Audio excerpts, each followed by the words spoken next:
In a land scorched by drought, where the sky forgot to weep, and the earth gave nothing back, there lived a woman, a widow, with nothing left but a handful of flour, and a silent promise to her son. Tonight, we eat, and tomorrow, we'll rest. But God was watching, and in the middle of her last breath of hope, he sent a prophet, a stranger, a test. This is not just a story of survival. It's a story of surrender, of faith when there's no reason to believe, and of a miracle that began, not with abundance, but with sacrifice. So now, close your eyes, breathe slowly, and let the story gently begin. It hadn't rained in over a year. The land was dry, cracked like old skin. Dust clung to the feet of those who still dared to walk the roads. The sun was not just hot, it was heavy, oppressive, like a punishment that never lifted. And every day the skies refused to open. Some said the gods were angry. Others said it was simply the season. But one man, a man dressed in rough clothes, his face half hidden by a cloak, knew better. His name was Elijah, and he had warned the king. But kings rarely listen to prophets, especially when the message is uncomfortable. And so the rain stopped and did not return. Elijah had been hiding near a brook called Cherith. There a small stream still whispered over rocks, and ravens brought him bread and meat, morning and night. Strange, yes, but real. Until one day the brook dried up too. No more water, no more sound, just silence. And that was when God spoke. Again. "Go to Zarephath," the voice said, quiet but firm. "There a widow will feed you. I have commanded her." Elijah rose without question. Zarephath was not nearby. It was far, across borders, across suspicion, a foreign land, a place where no one knew his name, and no one followed his God.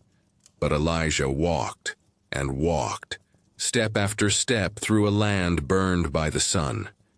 He passed fields of dust, empty wells, and homes where laughter had once lived.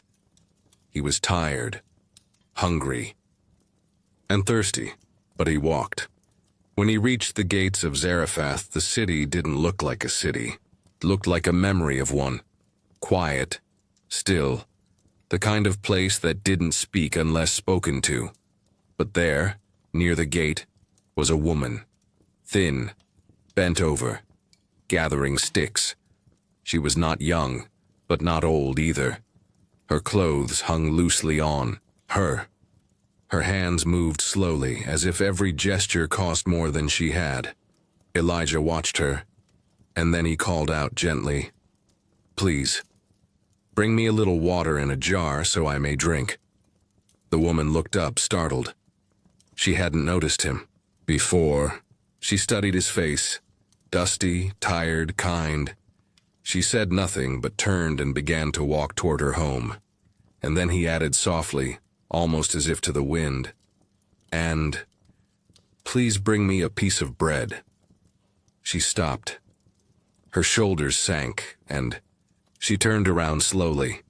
"As surely as the Lord your God lives," she said, and her voice cracked just slightly, "I don't have any bread, only a handful of flour in a jar, and a little oil in a jug.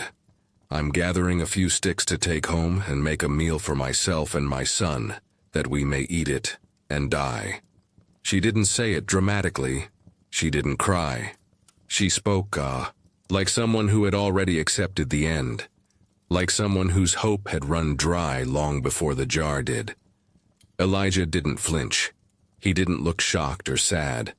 Instead, he stepped closer, calmly, gently, as if her words were not the end of the story. "Don't be afraid," he said softly, his voice steady like still water. "Go home and do as you said. But first, make a small loaf of bread. For me, from what you have. Then make something for yourself and your son." The woman blinked. Perhaps she thought she'd misheard. Elijah paused only a moment, then continued, "For this is what the Lord, the God of Israel, says, the jar of flour will not be used up, and the jug of oil will not run dry, until the day the Lord sends rain on the land." And there it was the promise. Impossible, almost ridiculous. But Elijah said it without hesitation, as if it were already true. The woman looked at him, really looked. This stranger, dusty and thin, asking her to give up the last of what she had, for the sake of a God she did not know. Her hands gripped the sticks a little tighter. She could have walked away. She could have shouted or cursed or ignored him altogether. She could have gone home, made the bread, eaten it with her son, and waited for the end. But she didn't. Something in his eyes, something calm and deep, made her pause. And so she turned and walked home. The house was small, the kind of place that whispered instead of speaking. Its walls were tired, the air inside dry and still. Her son sat in the corner, watching. He didn't ask about the man. He didn't need to. She set the sticks near the fire pit, then reached for the jar. She knew how much flour was inside. She had checked it a dozen times that week, maybe more. Each time, hoping it had somehow grown. Each time finding the same dusting of white. But now, she tilted the jar, and flour came out. Enough. Then the jug. It had held only a thin ring of oil at the bottom. But now, it poured. Enough. Her hands trembled slightly as she mixed the dough. Not from hunger, from wonder. She made a small loaf first, just like he asked, gave it to him. He sat quietly and ate. Then she made another for herself, and for her son. The bread was warm, soft, slightly crisp on the edges. They ate in silence. No one spoke, but something had shifted in the room, not the air, not the light, hope. It had returned, not with noise or fire, but like a seed pressed into dry ground, quiet, gentle, alive. And the jar? It was not empty. The jug? Still heavy, not full, but enough. And for the first time in many nights, the boy smiled after eating. That night, the woman watched her son sleep. And for the first time in many nights, she didn't plan for the end. She just rested. Days passed. And every morning, the woman would rise before the sun and check the jar. Every morning, it would still have flour, just enough. Not overflowing, not abundant, but never empty. She would tilt the jug with slow hands, holding her breath. And each time, a golden stream of oil would trickle out. Quiet, consistent, like a whisper from heaven. And so they lived. Elijah stayed in the upper room, a small space with a mat, a stool, and a window that opened toward the sky. He was not loud. He didn't speak much. But his presence brought a strange sense of peace to the house, like a guest who carried something sacred in silence. The boy, curious but cautious, began to watch him. At first from a distance, then closer. Then one day he spoke. "Are you a holy man?" he asked. Elijah looked at him with a soft smile. "I listen to the voice of God," he said simply. The boy nodded, as if that answer made perfect sense. In those days, people rarely laughed. But in that small house, the sound of bread baking, of gentle conversation, of a child asking questions, it all began to stitch life back together. The woman still moved carefully, as if afraid that one morning it might all end again. But deep down, a seed of trust had taken root. Not full faith yet, just enough to carry her through each day. Until one evening, everything changed. It started quietly. The boy wasn't hungry. He said he felt tired, then cold. He lay down early. At first, the mother thought it was just the sun. Maybe too much time outside. She covered him gently and sang to him a soft lullaby from years ago, the kind only mothers remember. But by morning, his breathing was shallow. By midday, his skin was pale. By nightfall, he was still. The house that had echoed with quiet peace now held a deeper silence, the kind that breaks the air, the kind that crushes the heart. She held him close, rocked him in her arms, whispered his name over and over, as if his name alone could call him back. But he did not answer. He did not move. And then, with shaking steps, she rose and climbed the stairs to Elijah's room. Her hands were clenched. Her voice cracked like a dry branch. "Did you come here to remind me of my sin? To punish me by taking my son?" Elijah stood, slowly, quietly. He did not answer her questions. He looked at the boy in her arms, the stillness, the silence, and then he said, "Give him to me." She hesitated, then placed the child, limp, lifeless, into the arms of the man she had fed with her last handful of flour. Elijah took the boy into his room and closed the door. The room was quiet, not the gentle kind of quiet that soothes the soul, but the kind that presses on the chest. Elijah placed the boy gently on his own mat. He looked at the child's face, pale, still, the curve of his cheeks untouched by breath, the lips dry and silent. Elijah closed his eyes, and then he began to pray. He did not shout. He did not demand. He cried out from a place of sorrow and trust with the voice of a man who had walked too far, seen too much, and still believed in the one who hears the whispers. "O Lord my God," he said softly, "have you brought tragedy even on this widow I am staying with, by causing her son to die?" His voice broke. He stretched himself out over the child, once, twice, 3 times, as if trying to warm a fire that had gone out. "O Lord my God," he repeated, "let this boy's life return to him." Nothing. The wind outside moved, slightly pushing the wooden shutters, but inside there was only stillness. Then, a breath, barely audible, barely real, but it was there. Elijah leaned in. The boy's chest rose, then fell, then rose again. Color crept back into his face like the morning sun across dry hills. Elijah stepped back, stunned, not by disbelief, but by awe. The boy blinked, once. Then again, his lips parted. "Mama?" Elijah lifted him gently and descended the stairs.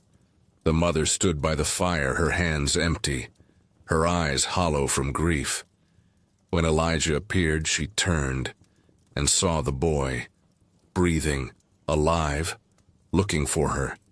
She fell to her knees, held him tight, wept like the skies had finally opened. And Elijah, standing in the corner, simply said, "Your son lives." She looked up at him, tears glistening, her voice soft but full. "Now I know," she said.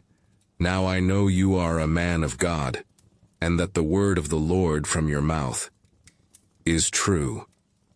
And for the first time, she spoke his name not with fear, but with faith. The jar of flour still remained, the oil still poured. But now, it was more than bread, more than survival. Now, it was life. After that day, the house in Zarephath was never the same. Not because it became richer, not because the drought ended, but because something had shifted in the quiet spaces between walls and words. The kind of shift that happens when death knocks and life answers. The boy, once frail and silent, returned to his games. He laughed, Again, he chased shadows in the sun. He clung to his mother's dress when she cooked and asked 100 questions before dusk. His eyes sparkled in a way that only the eyes of someone who's been held by heaven can. The woman watched him constantly, now, not with fear but with a deep gratitude that lived in her bones. Every time he coughed, she paused. Every time he laughed, she smiled. And every morning when she scooped the flour and poured the oil, she whispered, "Thank you, not just for the bread, but for everything." Elijah remained in the upper room. He spoke little still. But at night the woman would sometimes hear him, not speaking to himself, but praying, quietly, deeply, like someone in constant conversation with something, or someone just beyond the veil. And the woman began to wonder, what kind of God was this? A God who saw her in her need, who answered not just the prophet but her, a widow, a foreigner, a forgotten name in a forgotten town. She wasn't from Israel. She didn't grow up hearing his stories. But he came anyway, not with fire, not with thunder, but with a jar that never emptied, and a breath that returned to her son. It made her wonder if maybe this God wasn't just for kings and temples, but for kitchens and tears, for mothers who had nothing left, and gave it anyway. One evening she sat on the roof beside Elijah. The stars stretched over them like a curtain of quiet wonder. "Do you think the rain will return soon?" she asked. Elijah looked at the sky, then at her. "Yes," he said, "but not yet." She nodded. She didn't need it to be tonight. She had already seen a greater miracle, one that had poured oil into her soul and filled the empty places with something stronger than certainty. Hope. And that night, as the winds whispered over the city, she held her son close and slept with peace deeper than silence. Outside, the land still waited for rain, but inside that house, it had already come. The drought stretched on. Weeks passed, then months. Outside, the trees remained bare. Wells were deeper now, some bone dry, others muddy and thick. People walked with slower steps, their faces turned toward the ground. Hope, in most homes, had become a memory, or a rumor. But in the widow's house, life pulsed gently. It was quiet, yes, but it wasn't empty. Each day followed a soft rhythm. Wake, pray, bake, share, rest. The boy grew stronger. His questions grew bolder. "Why did your God choose us?" he asked once, biting into warm bread. The mother paused. She didn't know the answer. Not fully. But she knew this. She had been preparing for death, and instead received life. She looked at Elijah for help. He was slicing figs in the corner, calm as ever. "Because," Elijah said, "your heart was open. Even when your hands were empty." The boy nodded like that made perfect sense. And perhaps to a child it did. The days began to blend. No grand miracles, no visions, just the miracle of enough. Every day, again and again. Sometimes that's all faith needs. One morning, the woman found herself humming, not a song with words. Just a melody, soft and slow, a tune from years before, long before the drought, long before the hunger, long before loss had carved its name across her days. She didn't realize she was humming until her son joined in. Their voices, rising gently through the air, filled the small kitchen like incense. Elijah smiled upstairs when he heard them. It had taken months, but the music had returned, and it wasn't just music, it was worship. Not the loud kind with hands raised and voices crying out, but the quiet kind, the kind that rises from a heart no longer afraid. Elijah knew his time there was temporary. Prophets never stay long. But still he grew fond of the boy, of the woman, of the way the wind moved through the curtains in the late afternoon, of the scent of fresh bread at dawn. Sometimes he would sit alone on the roof and whisper thanks, not for being fed, not even for the miracle, but for being reminded that God's greatest work often begins in the most forgotten places, in kitchens, in silence, in the arms of a grieving mother. That was the lesson. Not thunder from the heavens, but flour that never ran out, oil that never dried, and a heart that learned to sing again. One afternoon, clouds gathered far in the distance. They didn't roar. They didn't flash with lightning. They simply hovered like quiet strangers at the edge of the sky. The boy noticed first. He pointed. "Are those rain clouds?" Elijah stepped outside, eyes narrowing. He watched the horizon for a long time. Then slowly, he nodded. "Maybe," he said. The mother followed them both outside. The air was different, still dry, but less harsh. There was something new in the wind, a softness, a scent of change. That night, Elijah prayed longer than usual, not loudly, just longer. The woman watched from the stairs. She didn't interrupt, she didn't ask questions, but something inside her stirred, because now she prayed too. Not with eloquent words or rehearsed phrases, but with breath, with stillness, with the deep ache of the soul that says thank you and please and I trust you all at once. She remembered who she had been before, a woman with too little, a mother preparing her last meal, a stranger to hope. And now she was none of those things. The jar still held flour. The jug still gave oil. The boy still laughed, dreamed, and sometimes cried. And that was enough. That night before sleep, she whispered to her son, "Do you know why I didn't send that man away?" The boy yawned. "Because God told you not to?" She smiled. "No, I didn't know it was God." "Then why?"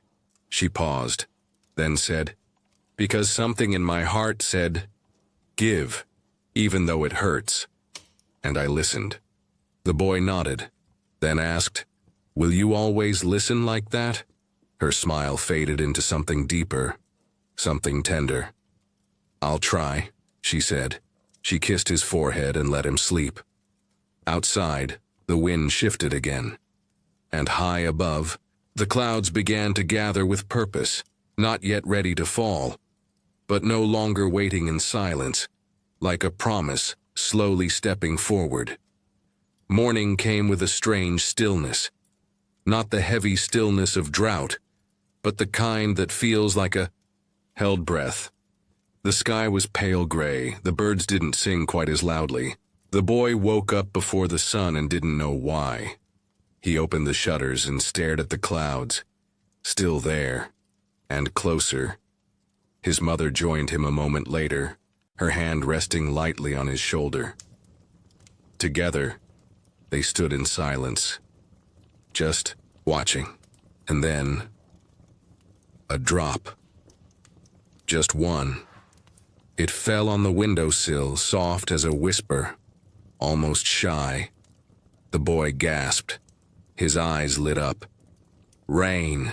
He ran outside barefoot, arms open, face turned toward the sky. The drop was followed by another, and then another.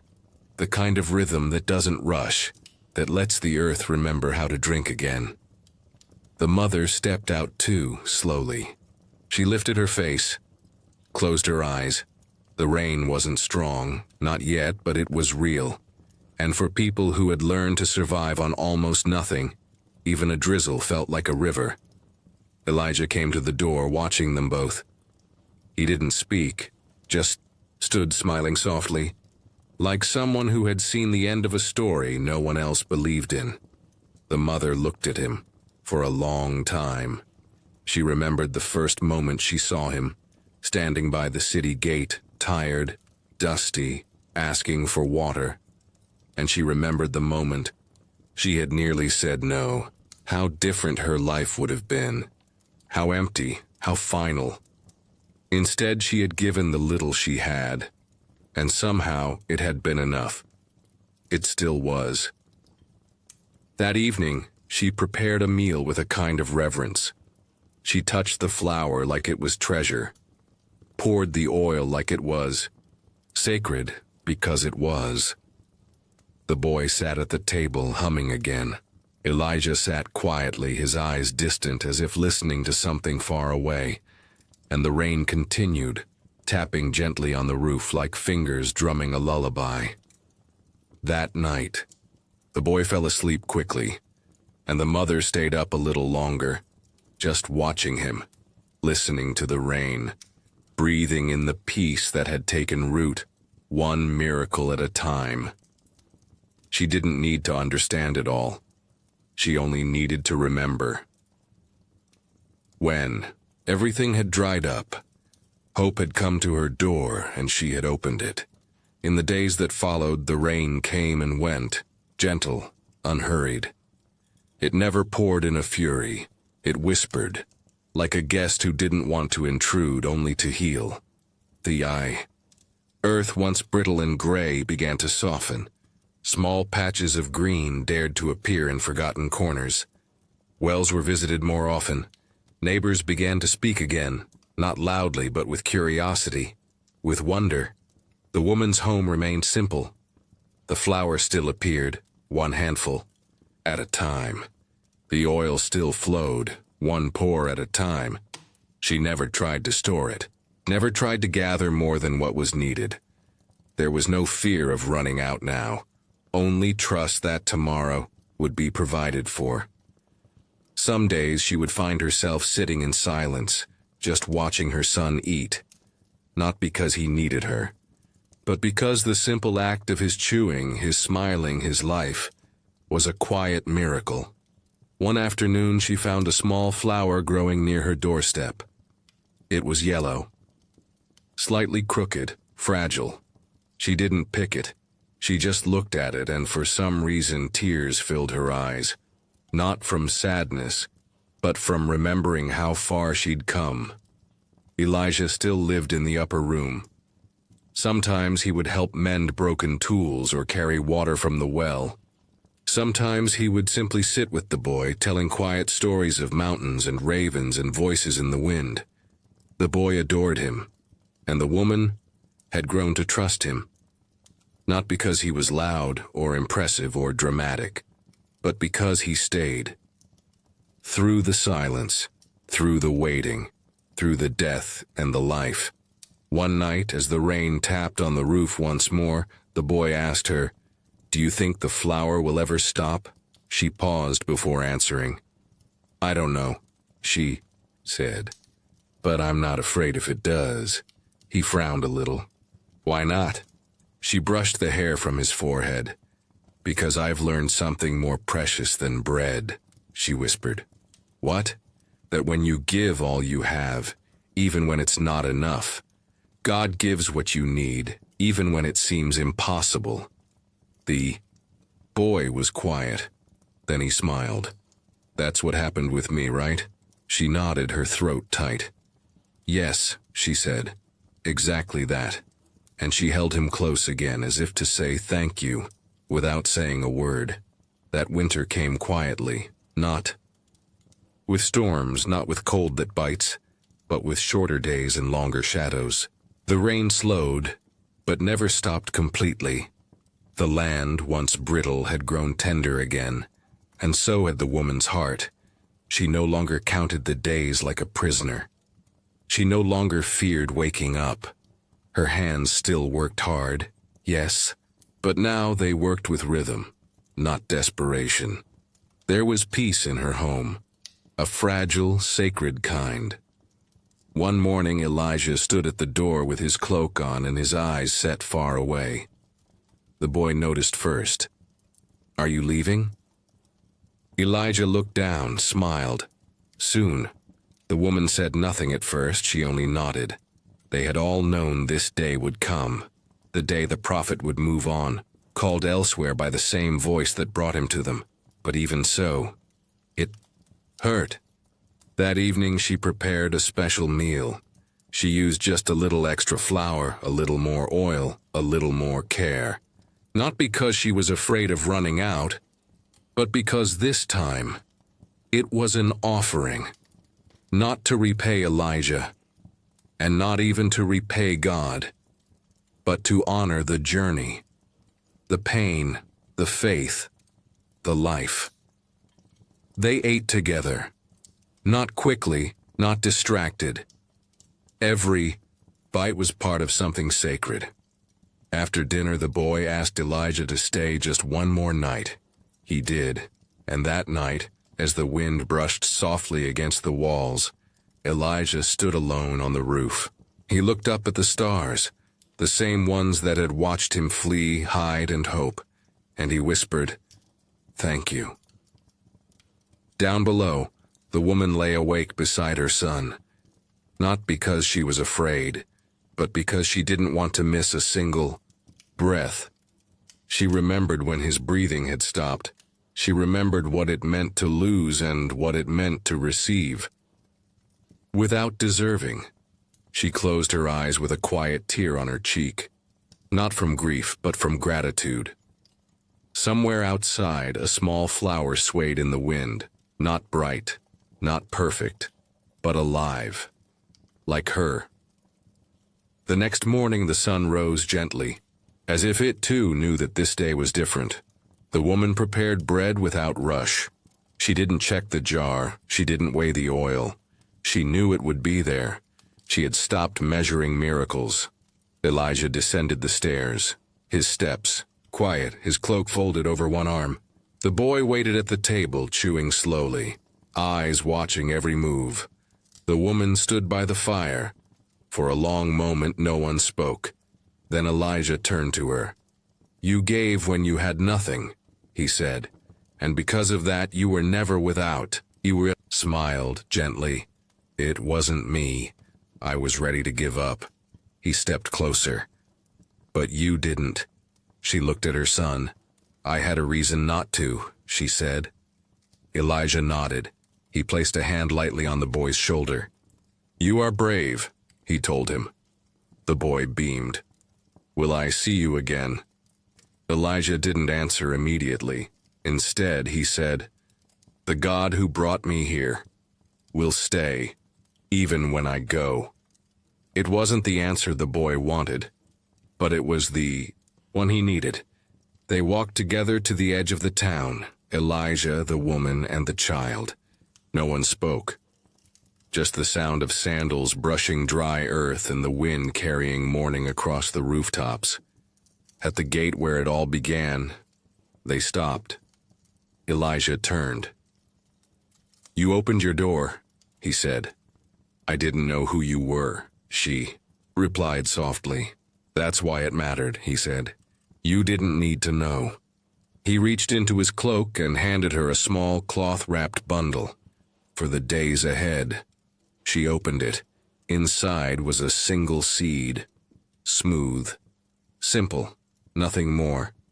She looked up. "It's not for eating," he said. "It's for remembering." Then, he turned and walked down the path, the same way he had come so long ago. She stood there with the boy, holding the seed in her hand like it was fire. He was gone before she could ask anything else. But somehow, no more questions remained. She placed the seed on her shelf beside the jar. And from that day on, whenever the wind grew harsh or the skies turned dry again, she would hold it and remember. Seasons passed. The drought ended. Rain came more often. Trees began to bloom again. Fields grew soft under bare feet. The rhythm of life, once shattered by hunger and silence, found its way back to song. But the widow's house remained the same. Small, quiet, sacred. Visitors came now and then. Merchants passing through, neighbors drawn by the story whispered. Across town, the prophet stayed there. Some came for curiosity, others came in need. The woman never turned them away. She didn't offer much, just bread, oil, a place to rest.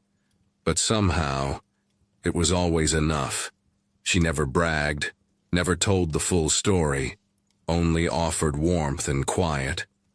And when asked where the flour came from, or how the jar stayed full, she would simply smile and say, from a season when nothing made sense.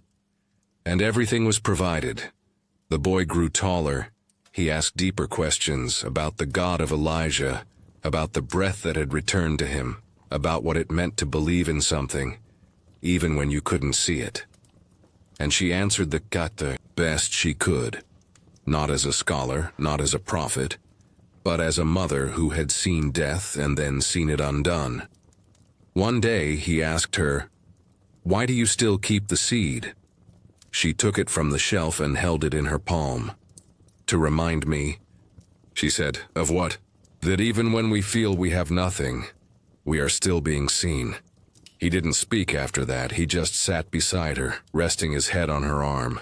The seed stayed on the shelf, untouched, unplanted. Not because it was too precious, but because it had already grown, not in soil, but in memory, in faith, in the quiet miracle of daily bread and second chances. Time moved on, as it always does. The boy became a young man. His voice deepened. His steps grew longer. He began helping the village, fixing tools, fetching water, guiding elders through muddy paths. People trusted him. They said he carried a quiet strength, like someone who had touched the edge of something holy and lived to tell it. Without ever telling, he never spoke much of Elijah, but sometimes when the wind shifted, he would stop and look to the hills, just for a moment, like he was listening. The woman aged gently.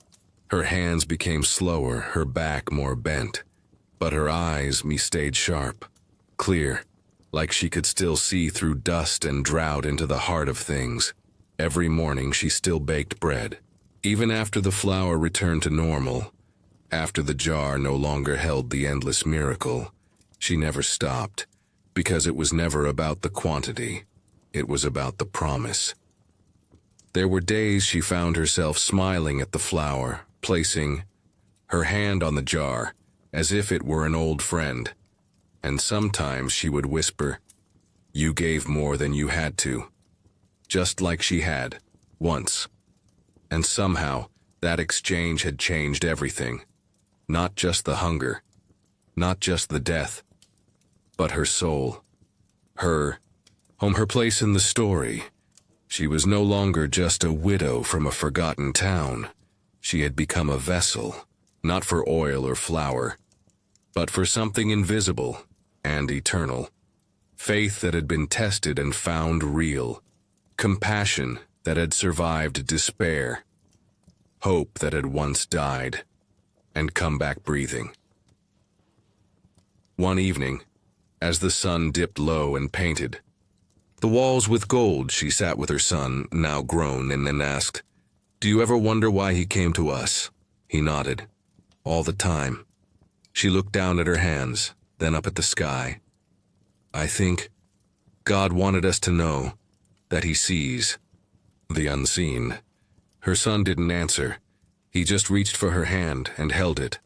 The house in Zarephath never grew grand.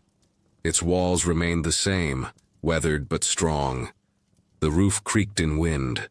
The fire crackled with old wood. But there was warmth in every corner. The kind that comes not from wealth but from memory. Some days strangers still passed through.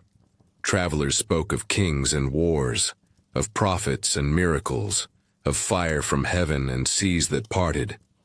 But the woman, older now, slower, softer, and would smile and say, "Sometimes the greatest miracle is a loaf of bread when you thought you had none." Most nodded politely, not understanding. But the boy, now a man, understood. He remembered the way his mother once held him, lifeless, and how breath had returned.